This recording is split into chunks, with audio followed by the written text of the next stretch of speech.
Hi guys, it's the Breakdown Rugby podcast, and we are doing round two of the Rugby World Cup review, looking at games like England, Japan, and all those games. Let's go for it. First game of the week, obviously, was France versus Uruguay. That was a very close game. I think it was a potential shocker. Uruguay getting very close at times. What do we think about that game? I mean, the main thing for France is the fact they didn't get the bonus point. They'll be very disappointed about that. I think some people are reading into it a bit too much. Obviously, it is like a second team, maybe a third team. So I'm not reading into it that much.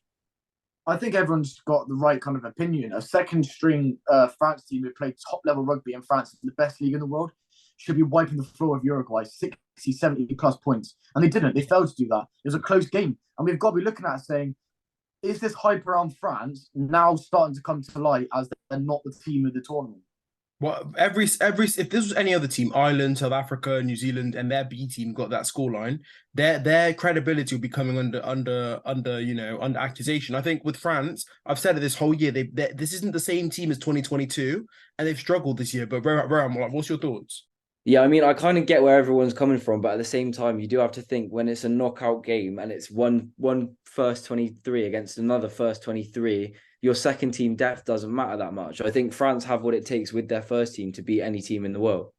Me and Taddy just alluded to it at the start in Six Nations. We said that France peaked too early and everyone called us stupid. I do think France have peaked too early. I think that's a warning sign that their second team couldn't beat Uruguay, and it's concerning. So I do think we have to be questioning France's form. And if they can't fix it next game, question marks have to be asked. That Italy game for me is a concern for France. Can they beat Italy? That's a concern. But next game, New Zealand versus Namibia. I think New Zealand, in some people's eyes, redeemed themselves. 71-5, I believe the score was. Damien McKenzie pulling the strings. Cam Roigard had a superb game. What do we think about that fixture?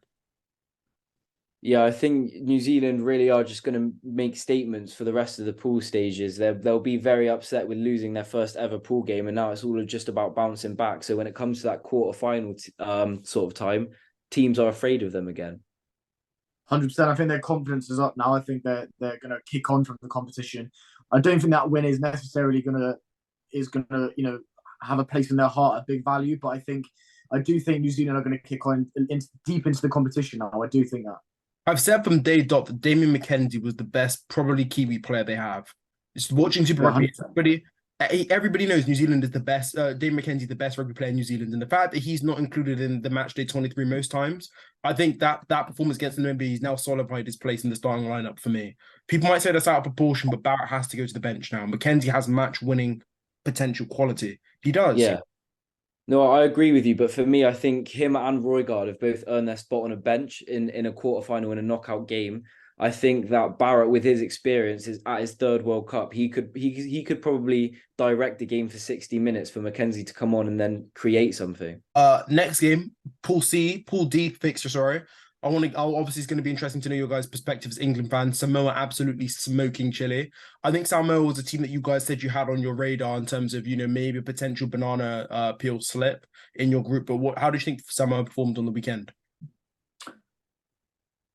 Damn, the disrespect for Samoa is real. The disrespect is insane. I just think Samoa are just not a team that are going to compete. So I just don't really have a comment on it.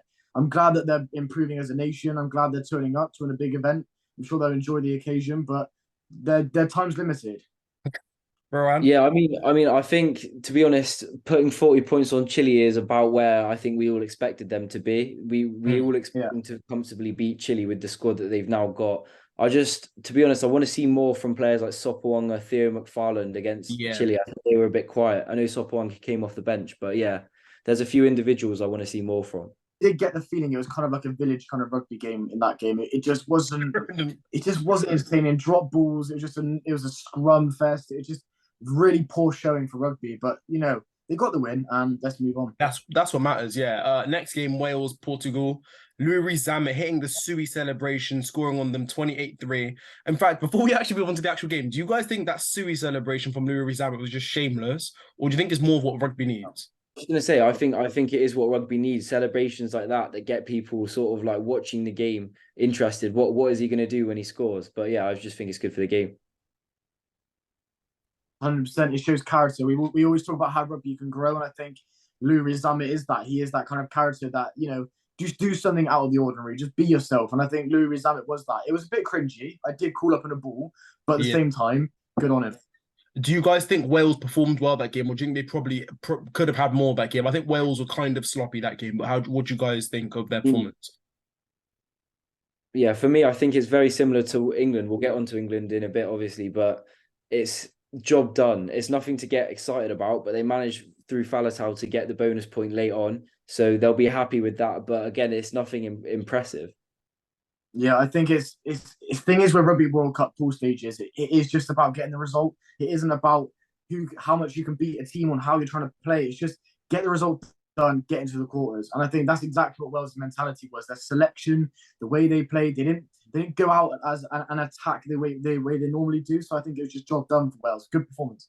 Next game of the weekend, Ireland Tonga. Ireland won 59-16. Do you guys think Ireland now are, with the statement wins, do you think other teams should be scared with the way Ireland's performing? Or are you looking at that Tonga game again as another job's done? Let's just move on to South Africa next week, because that's my opinion. I don't think it's nothing to get gassed about, to be completely. I would say it's the opposite, but we'll get on to my opinion in a bit. What do you guys think?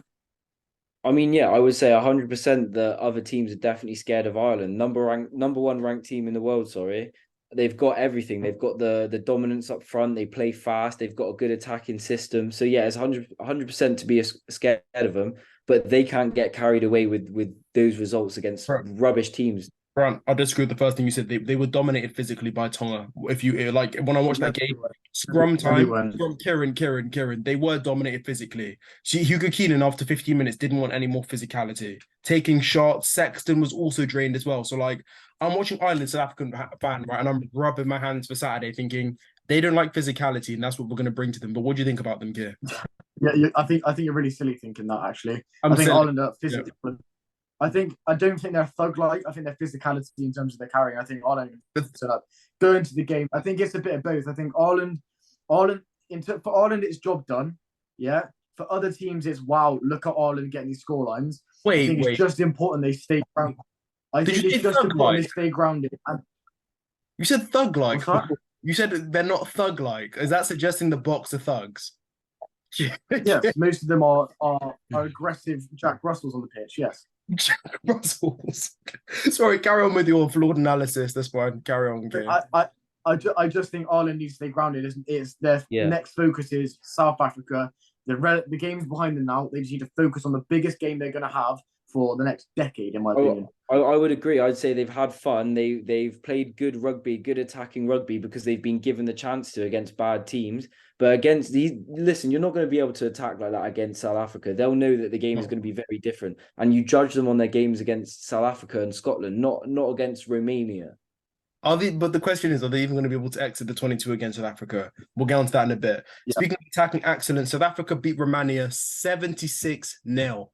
Wow. They can do it all. They can attack, they can defend. And I really feel like now that performance really solidifies my strength that they're going to be world champions. But what do you guys think about South Africa's performance versus Romania?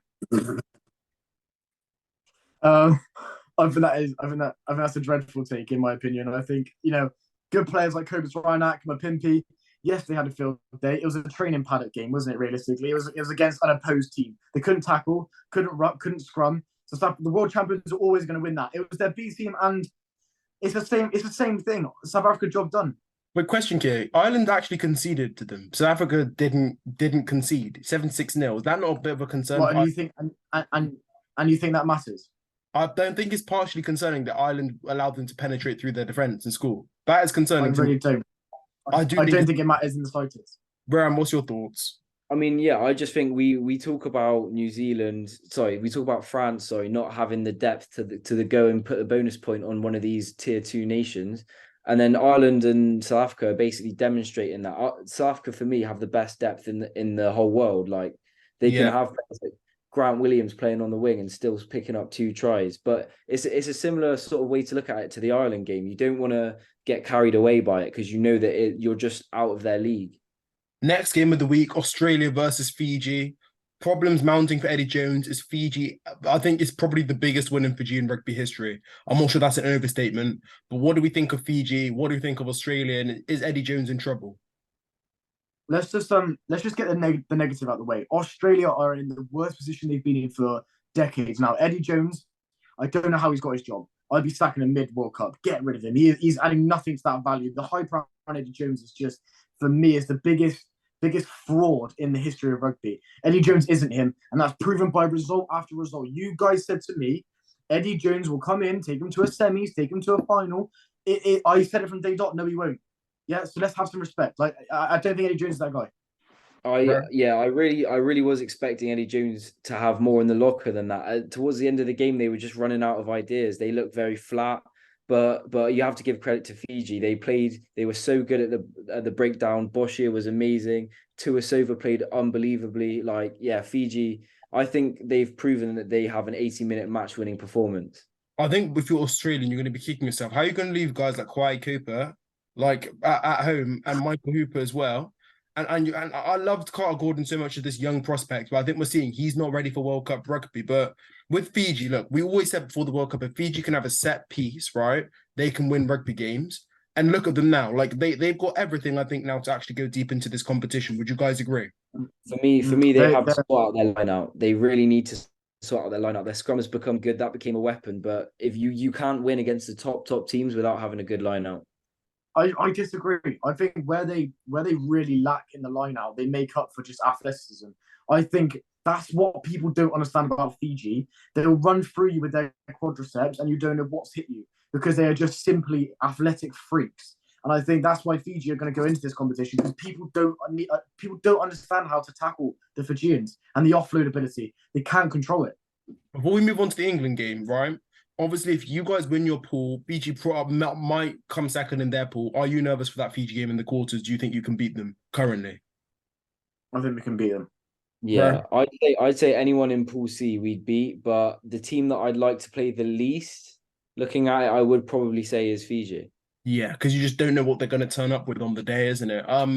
Last game of the weekend was England versus Japan. If you were awake for the game, what did you guys think? I think England have got to be now the most boring, monotonous team to watch in world rugby. It's kicking, and just frauding their way to victory. But what do you guys think? I mean, for me, as long as job done, I can't really complain that much as an England fan. It hasn't been good to watch. Let's be honest. Let's not get excited about it, but nothing to complain about either. Job done. A bonus point win. I think to reiterate what Rohan said, I think it is job done, and I think England were, there were question marks around whether England were going to beat Japan. There were question marks going into the tournament. I just think they've been consistent against Argentina and Japan, where they controlled the game, and I think that's why I back us against the Fiji in the quarterfinals because I think we can really slow down that Fiji kind of style, and I think it suits us to play Fiji. So I think England, for me, they were on top. I mean, Joe Marler assisting with that header. I don't know if that was planned or not planned. I don't know what you guys think. I mean, it was his best contribution to England rugby for the last. To be honest, I wasn't happy when I saw Marler starting, but then I was very impressed with how he played. And I think a lot of people as well have said Ford wasn't as good as he was against Argentina. For me, he came up with the goods when it mattered. He put the crossfield in for Freddie Stewart. I think now Ford has to start. For me, Ford has to start for England. I still think Farrell comes back and earns that place. And I think Smith on the bench had a better game than Ford. And people that know rugby would say that because Smith came on electric. He even bumped one of the Japanese guys as well. Like he was phenomenal. But I think now... Yeah, I would say you could go back to the Ford Farrell 10-12 combination. You honestly could. 10-12 axis, 100%. I think now if you're looking at England, I still want to see that forward pack dominance from them. I still want to see a Toje having good games of rugby because he hasn't had one in donkey's years. So that forward pack dominance from England and the ability for backline players to score tries is still missing. It's still missing. Their backline isn't functioning at the moment, but I'm not so much worried about the backline as I am about the forwards. I think we've had a few individual forwards step up, like Benno, Courtney Laws, but as a unit, as a pack, I don't think we're at the level of the top 4 teams. We're nowhere near them, in fact.